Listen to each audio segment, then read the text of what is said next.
Bismillahirrahmanirrahim. Rabbi shrah li sadri wa yassir li amri wahlul 'uqdatam min lisani yafqahu qawli. Assalamualaikum warahmatullahi wabarakatuh. Alhamdulillahi rabbil alamin. Innal hamdalillah nahmaduhu wa nasta'inuhu wa nastaghfiruh wa na'udzu billahi min syururi anfusina wa min sayyiati a'malina may yahdihillahu fala mudhillalah wa may yudhlilhu fala hadiyalah. Asyhadu an la ilaha illallah wahdahu la syarikalah wa asyhadu anna Muhammadan abduhu wa rasuluhu la nabiyya wa la rasula ba'dah, amma ba'du. Ikhwani fiddin, akhwati fillah, hadirin sekalian yang dirahmati Allah.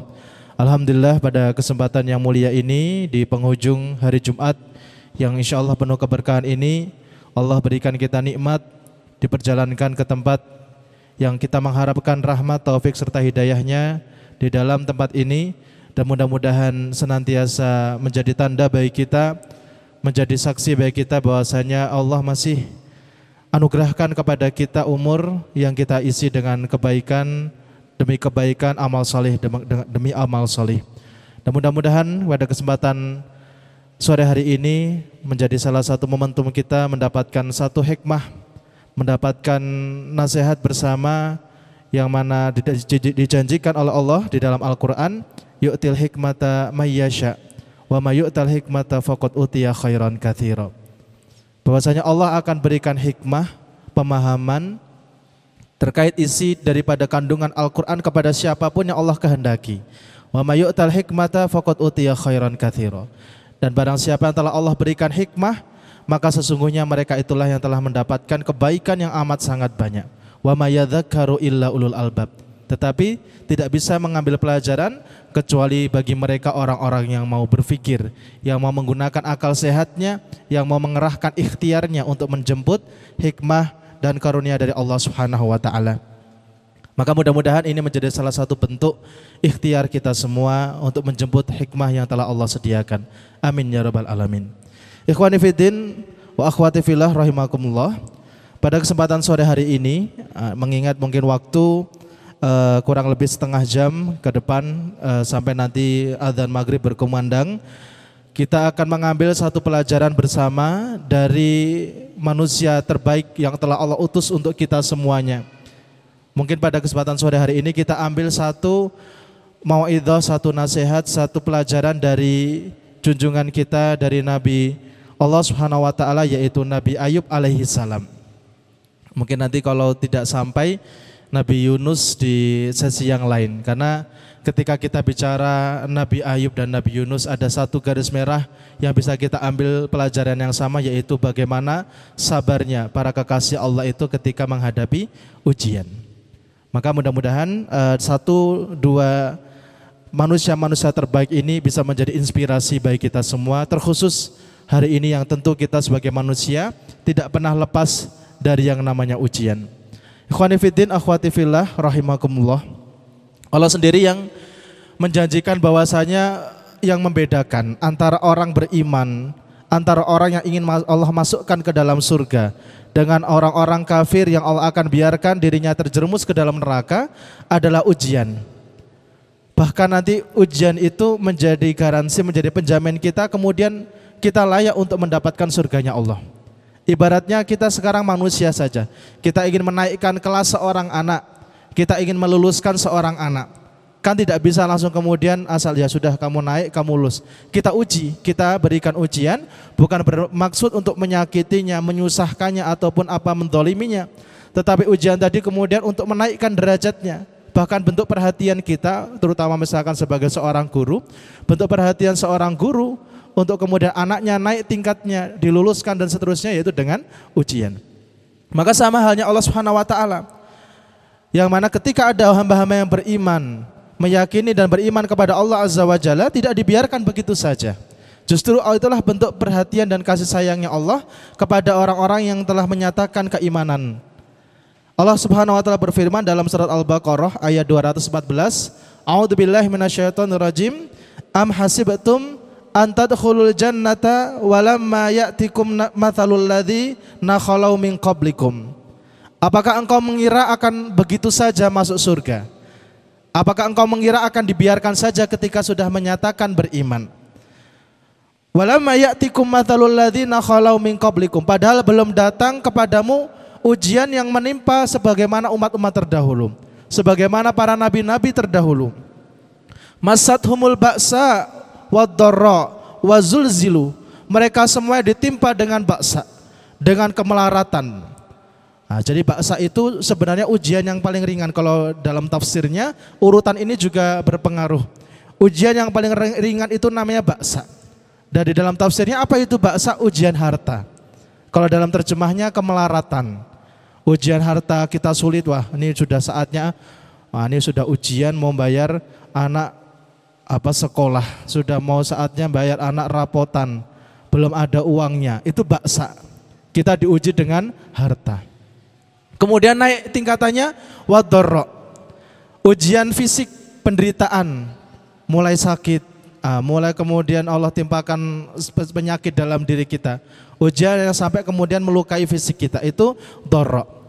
Kemudian yang paling tinggi daripada ujian itu adalah wazulzilu, yaitu sudah mulai goncang, hatinya ini sudah mulai meredek gitu. Nah ini semua menunjukkan tingkatan ujian yang Allah berikan kepada orang-orang yang beriman.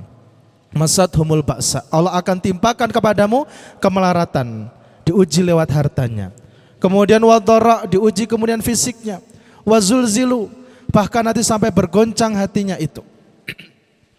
Hatta yaqular rasul walladzina amanu ma'ahu mata nasrullah, sampai-sampai setingkat rasul yang mana kita yakini keimanan yang paling tinggi, dan juga orang-orang salih sampai mengatakan ketika sudah sampai tingkatan ujian itu mata nasrullah. Sampai-sampai mereka mengatakan kapan pertolongan Allah itu tiba.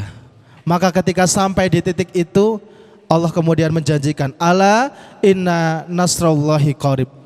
Ketika sudah sampai di titik tidak ada lagi harapan selain mengharap kepada Allah, maka kemudian Allah jawab ala inna nasrullahi qarib. Sesungguhnya pertolongan Allah amatlah dekat. Nah Bapak Ibu sekalian, nanti kisah Nabi Ayub itu begitu mencerminkan ayat ini. Kalau kita bicara Nabi Ayub, maka satu kata atau satu gambaran yang mungkin langsung terbesit dalam benak kita, yaitu sabar. Kalau kita dengar kisah Nabi Ayub itu kan identik dengan ditimpa penyakit bertahun-tahun sampai dijauhi oleh keluarga, oleh kerabatnya dan seterusnya. Kemudian berbuah kesabaran menghadapi ujian yang Allah berikan. Maka di sini satu sirah ini kita mulai dari Nabi Ayub alaihissalam. Jika melihat nasabnya, Nabi Ayub adalah keturunan daripada Nabi Ibrahim alaihissalam. Nabi Ibrahim memiliki putra, yaitu ada Ismail dan juga Ishak. Nah dari Nabi Ishak ini, Nabi Ishak memiliki dua putra juga, yaitu Nabi Yakub yang nanti menjadi ayahnya Nabi Yusuf, kemudian dan juga ada seorang putra juga Is namanya. Nah, Is ini adalah kakeknya dari Nabi Ayub alaihissalam. Jadi kalau kita nasabkan adalah Ayub bin Mus bin Razah bin Ais bin Ishak bin Ibrahim al-Khalil. Tadi yang disampaikan Ibrahim Khalilullah itu. Maka ini kalau kita membahas dari segi nasabnya, beliau adalah keturunan dari Nabi Ibrahim alaihissalam. Kemudian dikisahkan Nabi Ayub itu awalnya adalah orang yang amat kaya raya, Bapak Ibu sekalian. Sangat kaya raya, memiliki keturunan yang banyak sekali, anak-anaknya banyak, hartanya melimpah, punya hewan ternak yang sangat banyak. Bahkan diriwayatkan kampung itu di mana tempat Nabi Ayub tinggal yaitu kampung milik Nabi Ayub sendiri. Dari semua tanahnya, ternak-ternak yang digembala oleh para penduduknya, itu semua adalah milik Nabi Ayub alaihissalam. Sampai kemudian beliau mengalami dan menikmati dari semua nikmat yang Allah berikan tadi selama 70 tahun lamanya. Ketika beliau berumur 70 tahun, kemudian Allah timpakan sebuah penyakit kepada beliau. Tidak ada yang kemudian meriwayatkan secara detail apa nama penyakit itu, namun juga tidak pernah terjadi lagi hari ini. Di mana kemudian awalnya penyakit itu berupa penyakit kulit, gatal-gatal, mulai muncul bintik-bintik dalam tubuhnya, kemudian mulai mengeluarkan nanah, bahkan kemudian mohon maaf sampai kemudian keluar cacing daripada tubuhnya. berjatuhan, keluar cacing dari yang tubuhnya sudah berlubang, kemudian sampai menggerogoti dagingnya. Diriwayatkan tadi yang Nabi Ayub awalnya adalah seorang yang amat gagah, tampan, kaya raya, terpandang tadi. Kemudian tiba-tiba menjadi kurus, habis dagingnya digerogoti oleh penyakitnya, sampai hanya tersisa tulang berbungkus kulit. Bahkan disampaikan, diriwayatkan tidak ada sejengkal pun daripada tubuhnya itu tersisa kecuali ada penyakit di dalamnya. Hanya dua bagian yang tidak mendapatkan penyakit dari tubuh Nabi Ayub, yaitu hatinya dan juga lisannya. Jadi kondisinya sudah sedemikian rupa. Dan diriwayatkan Nabi Ayub mengalami penyakit itu selama 18 tahun. Selama 18 tahun. Jadi tadi di umur 70 sudah kemudian menikmati semua pemberian Allah. Ketika sampai umur 70, selama 18 tahun Nabi Ayub mengalami penyakit yang amat mematikan itu. Bahkan sebelum itu, sebelum Nabi Ayub menderita penyakit itu sudah dimulai. Allah ambil satu persatu hartanya. Allah kemudian ambil satu persatu anaknya.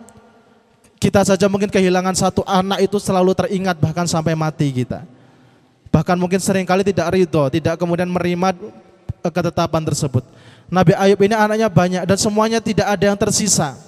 Hanya tersisa dari keluarganya satu istrinya saja yang diriwayatkan bernama Lia binti Yakub. Istrinya ini kemudian yang hanya tersisa untuk mendampingi dan menemani Nabi Ayub alaihissalam.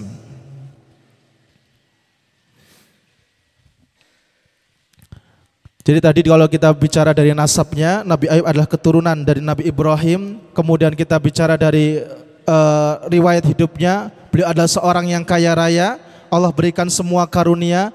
Kemudian ketika sampai umur 70 tahun Allah timpakan kepadanya penyakit.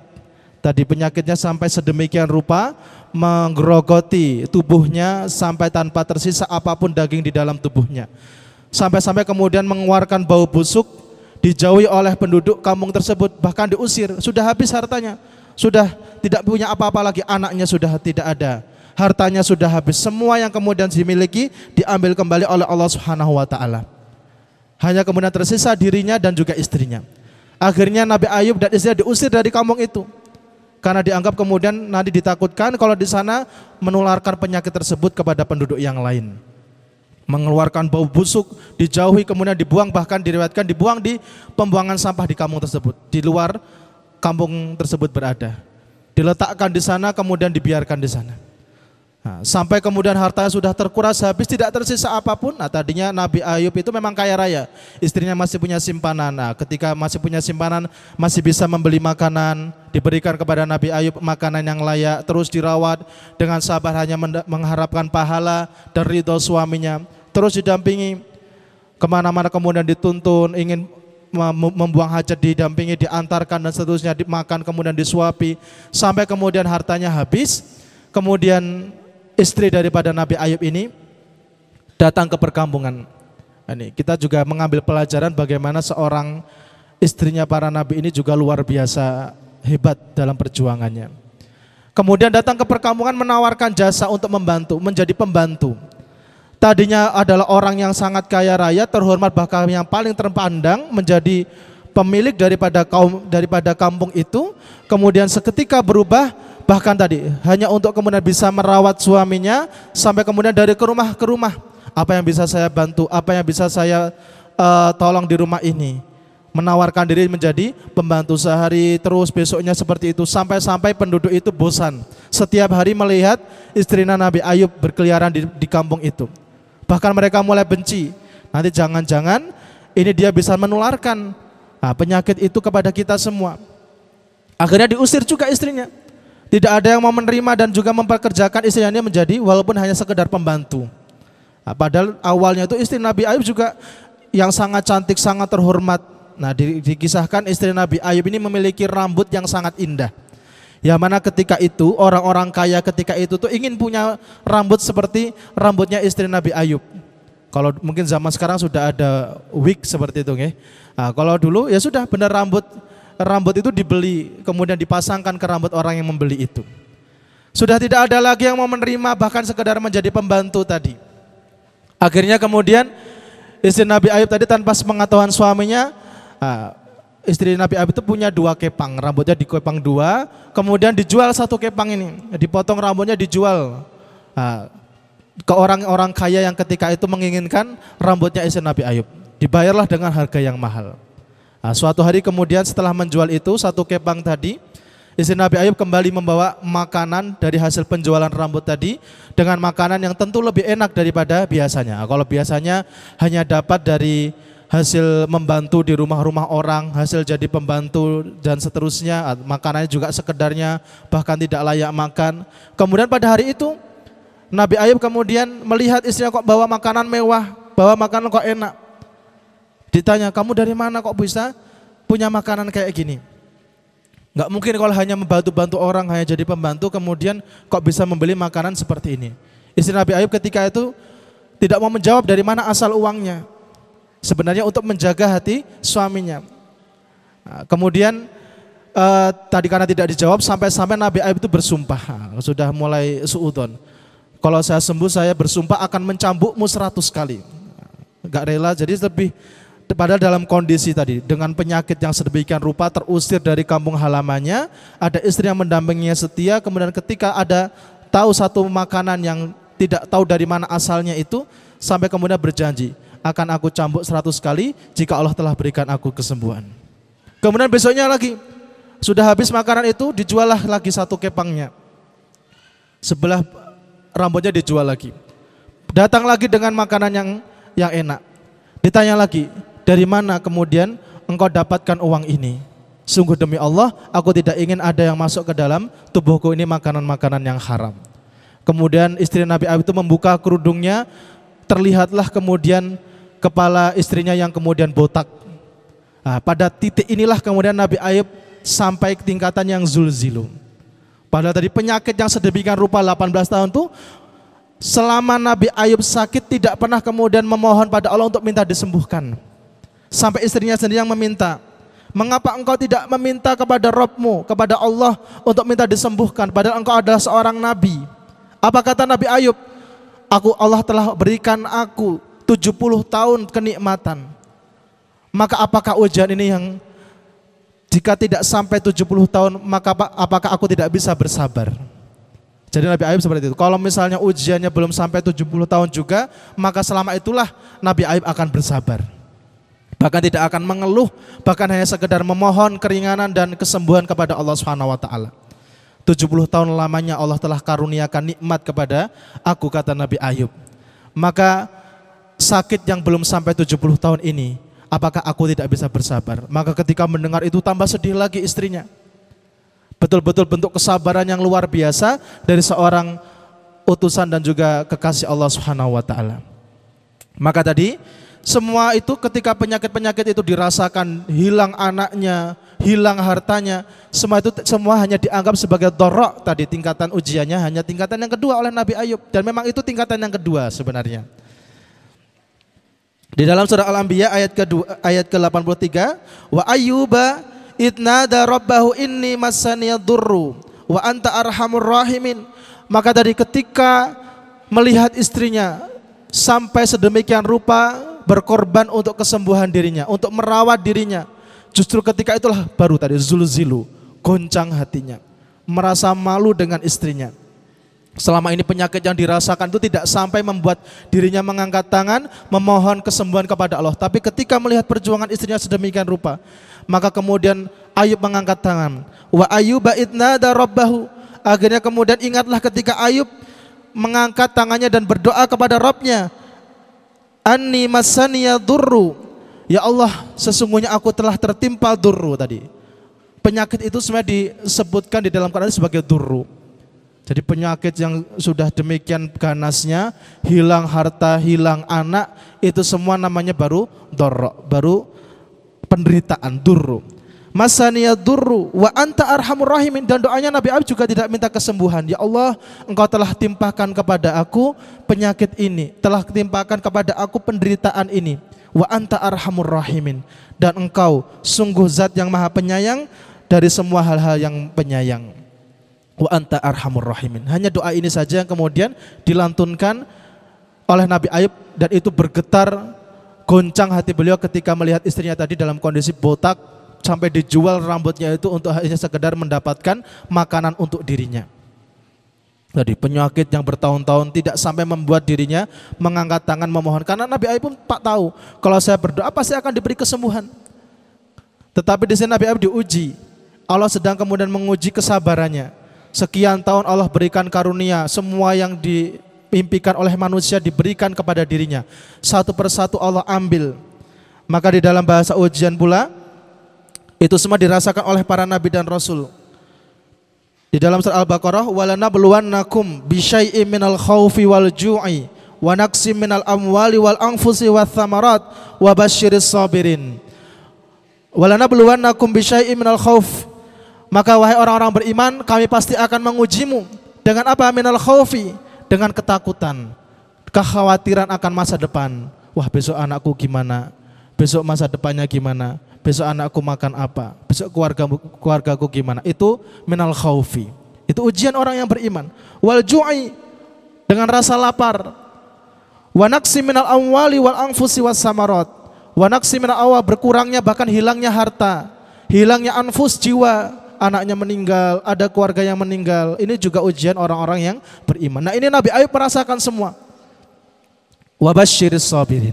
Maka berilah kabar gembira bagi orang-orang yang sabar. Maka ketika ujian itu datang, apa sikap kita pertama kali? Sabar. Kita terima itu semua ketetapan dari Allah. Kita terima semua itu adalah pemberian dari Allah Subhanahu wa taala. Sebagaimana kita yakin nikmat yang Allah berikan kepada kita itu adalah dari Allah. Kita bisa dengan mudahnya dan ringan mungkin ketika Allah berikan nikmat, kita yakin ini dari Allah. Tapi berbeda sebaliknya ketika ujian datang, kita seringkali kemudian mengeluh terlebih dahulu. Kita kemudian menolak ketetapan Allah itu. Justru bukan kemudian menerima ini adalah juga pemberian dari Allah sebagaimana nikmat yang sudah dirasakan sebelumnya. Seperti halnya tadi Nabi Ayub, 70 tahun lamanya sudah diberi nikmat. Maka apalah yang hanya 18 tahun ini tidak sebanding dengan 70 tahun nikmatnya Allah. Maka pasti aku bisa bersabar. Ini kalau nggak Nabi ya nggak bisa sepertinya sebenarnya. Kita mungkin baru sakit 1-2 hari saja sudah rasanya ya Allah pengen mati gitu, pengen kayak dah berakhir, harapan semua yang sudah dibangun di dunia ini sudah selesai. Nah, Nabi Ayub itu kemudian demikian sabarnya. Kembali ke cerita Nabi Ayub tadi bahwasanya ujiannya Nabi dan Rasul itu tadi disampaikan sebagaimana di muqaddimah tadi dalam sambutan. Memang ujian Nabi dan Rasul itu adalah ujian yang paling berat. Sebagaimana hadis Nabi SAW, manusia yang paling berat ujiannya adalah Nabi dan Rasul. Kemudian orang-orang solih, kemudian orang-orang mulia sebagaimana tingkatannya. Artinya semakin tinggi keimanan seseorang, justru semakin tinggi pula ujiannya. Semakin berat pula ujiannya. Maka tadi ketika mungkin kita hari ini rasakan ya Allah ujian kok berat sekali. Bisa jadi itulah standar dan juga status kita yang begitu tinggi di samping Allah. Apa yang membedakan kemudian ujian dengan apa ini jangan-jangan azab atau kemudian ini jangan-jangan memang bentuk murkanya Allah kepada kita. Sama-sama sakit, sama-sama penyakit. Apa yang membedakan ini adalah ujian yang kemudian meningkatkan, menaikkan derajat dan bentuk bahasa cintanya Allah, ataukah ini azab yang mana menunjukkan bahasa murkanya Allah? Caranya mudah Bapak Ibu sekalian. Ketika ujian itu datang dan mendekatkan diri kita kepada Allah, justru ketika ujian itu datang kita semakin ingat Allah, semakin kemudian memohon dan mengharap kepada Allah, maka itu adalah ujian bahasa kasih sayang. Tapi ketika ujian itu datang justru kita mengeluh dan justru semakin jauh dari Allah, maka itu adalah azab. Itu mungkin sama tadi, sama-sama dapat penyakit, sama-sama bentuknya melarat, kemelaratan, hilang harta, hilang anak. Tapi kemudian dengan ujian itu datang, kita semakin dekat kepada Allah. Kita semakin paham bahwasanya satu-satunya yang kita miliki hanyalah Allah. Tidak ada yang kita miliki apapun di dunia ini. Semuanya milik Allah, bahkan kita pun milik Allah. Maka kemudian ketika kita di titik semakin dekat pada Allah, itulah bukti bahwasanya itu bahasa ujian yang berarti bahasa kasih sayang. Namun sebaliknya ketika ujian datang, justru kita semakin jauh dari Allah, maka sesungguhnya itulah yang dimaksud dengan azab atau bentuk murkanya Allah Azza wa Jalla. Kembali ke kisah Nabi Ayub tadi. Semua penderitaan dirasakan itu bagi Nabi Ayub adalah sebatas dharra. Ujian yang di level kedua saja. Belum sampai yang tadi mengatakan mata nasrullah, kapan pertolongan Allah itu tiba. Maka tadi justru datang kegoncangan itu ketika lihat istrinya sedemikian rupa berkorban untuk dirinya. Bahkan sampai pernah disuudzoni, pernah bersumpah Nabi Ayub itu untuk mencambuk dirinya 100 kali. Kemudian ternyata ketika dibuka kerudungnya dilihat semuanya, bahkan sampai rambutnya saja dijual untuk mendapatkan makanan. Maka ketika itulah bergoncang hati Nabi Ayub dan mengatakan, Idnada rabbahu anni massaniya dzurru wa anta arhamur rahimin. Ya Allah, telah Engkau berikan aku penderitaan ini, maka aku yakin Engkaulah sebaik-baik zat yang maha penyayang. Maka ketika doa itu dilantunkan, seketika itu pula doa itu dijawab oleh Allah Subhanahu wa taala. Inilah istimewanya Nabi dan Rasul. Maka Nabi Ayub juga tahu kalau berdoa pasti dikabulkan. Tapi Nabi Ayub paham diberi ujian itu untuk kemudian menguji kesabarannya. Maka kemudian pada suatu hari melalui sebuah asbab peristiwa, Nabi Ayub itu biasanya kalau ingin buang hajat itu dituntun istrinya ke suatu tempat yang diinginkan, yang tertutup gitu. Kemudian memang tidak bisa sendiri, buang hajat, nanti istrinya menunggu di tempat lain kira-kira 10 menit, nanti datang lagi diselesaikan oleh istrinya. Nah kemudian setelah suatu hari Nabi Ayub itu diantar oleh istrinya, diminta diantarkan karena ingin buang hajat, diantarkan ke suatu tempat. Kemudian ditunggu istrinya kok lama nggak datang-datang lagi, sudah selesai hajatnya, nggak datang-datang. Kemudian ternyata yang datang adalah firman Allah, yang ternyata yang datang adalah jawaban atas doanya dari Allah. Fastajabna lahu fakashafna ma bihi min durrin wa atainahu ahlahu wa mithlahum. Maka kami mengabulkan doanya di dalam Al-Anbiya ayat 84. Lalu kami lenyapkan penyakit yang ada di badannya. Jadi ketika itu datang perintah untuk menghentakkan kakinya.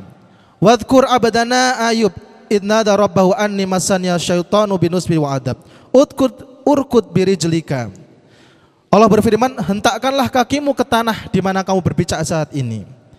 Hadza mughtasalun baridun wa syarabun. Inilah air yang sejuk untuk mandi dan untuk engkau minum. Maka tadi ketika dalam kondisi menunggu istrinya, dan memang Allah kehendaki istrinya ketika itu ditahan untuk tidak segera datang ke tempat Nabi Ayub membuang hajatnya itu. Kemudian datang perintah Allah untuk menghentakkan kaki di tanah di mana ketika itu beliau berpijak. Muncullah dan berpancarlah air dari situ. Allah perintahkan untuk digunakan untuk mandi dan juga untuk minum. Seketika kemudian penyakit yang ada di tubuhnya tadi sirna begitu saja. Ketika diminum semua, kemudian penyakit yang ada di dalam tubuhnya semuanya hilang begitu saja, tanpa berbekas sedikit pun. Sampai-sampai kemudian rupa Nabi Ayub itu dikembalikan ke sedemikian sebelum sakitnya, bahkan jauh lebih tampan, jauh lebih muda, jauh lebih segar. Kembali lagi tubuhnya, kembali lagi terisi yang sebelumnya sudah habis digerogoti oleh penyakitnya. Kemudian ketika istrinya datang, pangling. Tapi saya juga kemudian enggak, ini udah ganti suami saya gitu, enggak seperti itu. Tanya, wahai, apakah engkau tahu ada orang tua yang Allah uji, seorang nabi yang Allah uji yang di sini? Kemudian Nabi Ayub tadi yang sudah berubah kembali sembuh mengatakan, ini aku Ayub. Istrinya enggak langsung percaya. Tidak, memang demi Allah tidak ada yang lebih mirip daripada Nabi Ayub selain engkau ketika masa mudanya. Tapi apakah engkau melihat suamiku itu? Dia tertimpa penyakit sampai kemudian berubah fisiknya, habis kemudian tubuhnya. Tidak, akulah engkau yang kau cari, akulah Ayub. Itu kemudian disembuhkanlah penyakit Nabi Ayub, bahkan kemudian diriwayatkan istrinya kembali dimudahkan oleh Allah Subhanahu wa taala. Di dalam ayat selanjutnya di surat Shad ayat 43, wa wahabna lahu ahlahu wa mithlahu ma'ahum rahmatan minna wa dzikra liulil albab. Maka kami anugerahkan kepada Ayub keluarganya, bahkan kami lipat gandakan jumlah mereka sebagai rahmat dari kami dan pelajaran bagi orang-orang yang mau berfikir. Tadi, jika Allah berkehendak, hanya dalam waktu sekian detik saja, dalam waktu sekejap Allah sudah bisa hilangkan dan angkat semua masalah kita. Nabi Ayub yang kemudian bersabar selama 18 tahun tadi dengan seluruh penderitaannya, seketika kemudian Allah berikan jalan keluar, Allah sembuhkan penyakitnya. Bahkan tadi dilipat gandakan nikmatnya dari sebelum sakitnya. Yang ada yang meriwayatkan anak-anaknya tadi yang sudah mati dibangkitkan lagi. Ada yang meriwayatkan kemudian istrinya tadi dimudahkan lagi sehingga bisa melahirkan anak keturunan yang lebih banyak lagi. Hartanya kembali lagi, kejayaannya kemudian kembali lagi. Itu semua adalah buah kesabaran daripada Nabi Ayub alaihissalam. Maka ini Bapak Ibu sekalian, jika kita mengambil satu pelajaran khususnya pada sore hari ini dari utusan terbaik daripada manusia terbaik yang Allah kirimkan ke muka bumi ini, di antaranya yaitu Nabi Ayub alaihissalam, yang mana jika kita bicara kisah beliau, ada satu kisah dan juga kalimat yang melekat, yaitu kesabaran bagaimana menghadapi ujian. Maka ketika itu sudah sampai ujian itu sampai tingkat wazulzilu, bahkan tadi sampai setingkat Rasul saja mengatakan mata nasrullah, kapan pertolongan Allah itu tiba, maka ketahuilah ketika di titik itu sesungguhnya begitu dekat pertolongan Allah. Allah itu ibarat sedang tadi nguji. Wah, senang nih kalau Allah sudah mohon-mohon, sudah ngerintih-ngerintih, sudah sampai sujud-sujud, mohon nangis-nangis, tidak ada lagi harapan. Tadi ya mungkin masih punya, wah tenang, masih punya tabungan. Oh, masih bergantungnya sama tabungan, dibiarin dulu. Oh, tenang, masih punya simpenan sana, masih bisa jual ini itu, jual ini itu. Wah, masih bergantung dengan yang dia miliki. Nanti kalau sudah tidak punya apa-apa, sudah hanya bergantung sama Allah, ya Allah mata nasrullah, kapan pertolongan Tuhan tiba. Sampai dari Nabi Ayub sudah, ya Allah aku terkena penderitaan ini. Nah, ketika titiklah Allah sudah ya kasih solusi dari setiap permasalahannya. Mudah-mudahan satu kisah ini menjadi inspirasi bagi kita semuanya. Dan kita yakini tadi bahwasanya ujian adalah juga bentuk Allah itu kasih sayang kepada kita. Karena kita beriman, kita yakini apa yang kita miliki dan kita jalani di dunia ini semuanya bersifat fana, sementara saja. Dan semua yang nanti abadi adalah di alam akhirat sana. Dan satu pengharapan yang kita nantikan adalah perjumpaan kita dengan Allah Azza wa Jalla. Maka mudah-mudahan dengan kita ridho menerima setiap ketetapan Allah, baik itu nikmat ataupun ujian, semoga kelak juga menjadi alasan kita untuk mendapatkan ridhonya Allah Subhanahu wa taala. Amin ya rabbal alamin. Demikian Bapak Ibu sekalian, satu kisah mudah-mudahan bisa kita ambil nasihat bersama, kita bisa ambil hikmah bersama. Maka di penutup sore hari ini sekaligus penutup ayat tentang kisah Nabi Ayub tadi, di dalam surat Shad ayat 44 Allah berfirman, wa khud biyadika dhiqthan fadrib bihi wala tahnas inna wajadnahu sabiran ni'mal abdu innahu awwab. Wahai Nabi Ayub, ambillah dengan tanganmu seikat rumput. Nah, kamu pernah bersumpah mau mencambuk istrimu 100 kali, maka tetap kamu tidak boleh melanggar sumpahmu. Tetapi sebagai bentuk keringanan karena kamu sudah sabar istrimu sedemikian, kemudian merawat dirimu, ambil saja 100 batang rumput, kemudian dipukullah sekali kepada istrimu. Itu sudah kemudian menunjukkan engkau menjalankan sumpahmu. Wajadnahu sabiran, sesungguhnya kami dapati engkau Ayub sebagai orang-orang yang sabar. Ni'mal abdu, kemudian statusnya Allah sebut predikannya sebagai sesungguhnya engkaulah sebaik-baik hamba. Ni'mal abdu innahu awwab, sesungguhnya engkaulah sebaik-baik hamba, sesungguhnya dia selalu kembali kepada Allah dan sangat taat kepadanya. Maka tadi Bapak Ibu sekalian, ujian, kemudian kita ridho menerimanya, kita sabar menghadapinya, itu semua juga bisa menjadi jalan kita untuk mendapatkan ridho Allah Subhanahu wa taala. Maka apapun yang kita alami hari ini, baik itu tadi bentuk ujiannya masih setingkat paksa, ujian harta, sempit harta, sulit dalam urusan harta, atau bahkan dharra, ujian fisik yang tadi puncaknya ya Nabi Ayub rasakan itu penyakit sedemikian rupa, bahkan sampai tingkatan zulzilu, sudah goncang, sudah ibaratnya kita tuh enggak sakit tapi mau pingsan rasanya, mau jatuh, mau ambruk karena sudah tidak tahu lagi mau kemana jalan keluarnya. Maka itu semua adalah kemudian bentuk Allah ingin memudahkan jalan kita menuju surga. Seperti tadi di ayat di awal, am hasibtum antadkhulul jannata, jangan engkau kira kamu bakal masuk surga, walamma ya'tikum mathalul ladzina khalau min qablikum, sedangkan belum tertimpa kepadamu ujian-ujian sebagaimana para nabi-nabi terdahulu. Maka ini semoga menjadi pelajaran bagi kita semua, dan sudah azan maghrib, maka juga menandakan berakhirnya perjumpaan kita pada sore hari ini. Maka mari kita tutup dengan melantunkan hajat-hajat kita dengan berdoa bersama kepada Allah Subhanahu wa taala. Semoga bisa menjadi satu wasilah Allah keluarkan kita dari masalah-masalah kita, Allah berikan solusi bagi kita atas ujian-ujian yang kita hadapi hari ini. Amin ya rabbal alamin. Astaghfirullahaladzim, astaghfirullahaladzim, astaghfirullahaladzim. A'udzubillahi minasyaitonirrajim. Bismillahirrahmanirrahim. Alhamdulillahirabbil alamin, hamdan na'imin, hamdan syakirin, hamdan yuwafi ni'mahu wa yukafi mazidah. Ya Rabbana lakal hamdu kama yanbaghi li jalali wajhikal karim wa 'azimi sultanik. Allahumma anta Rabbana la ilaha illa anta khalaqtana wa nahnu ibaduka wa nahnu ala ahdika wa wa'dika mastata'na nabu'u laka bi ni'matika alaina wa nabu'u bi dzambina faghfir lana fa innahu la yaghfiru dzunuba illa anta. Allahumma ya ghani ya hamid ya mubdi ya mu'id ya rahim ya wadud ikfina bihalalika an haramika wa aghnina fadlika amman siwaka. Allahumma arinal haqqa haqqa warzuqna tiba'a wa arinal batila batila warzuqna ijtinaba. Allahumma a'inna ala dzikrika wa syukrika wa husni ibadatik. Allahumma fa'na bima 'allamtana wa 'allimna ma yanfa'una warzuqna uluman tanfa'una fid din wad dunya wal akhirah. Allahumma inna nas'alukal huda wat tuqa wal afafa wal ghina. Allahumma inna nas'aluka ridhaka wal jannah wa na'udzubika min sakhatika wan nar. Allahumma inna na'udzubika minal ajzi wal kasali wa na'udzubika minal jubni wal bukhli wa na'udzubika min ghalabadid daini wa qahri rijal.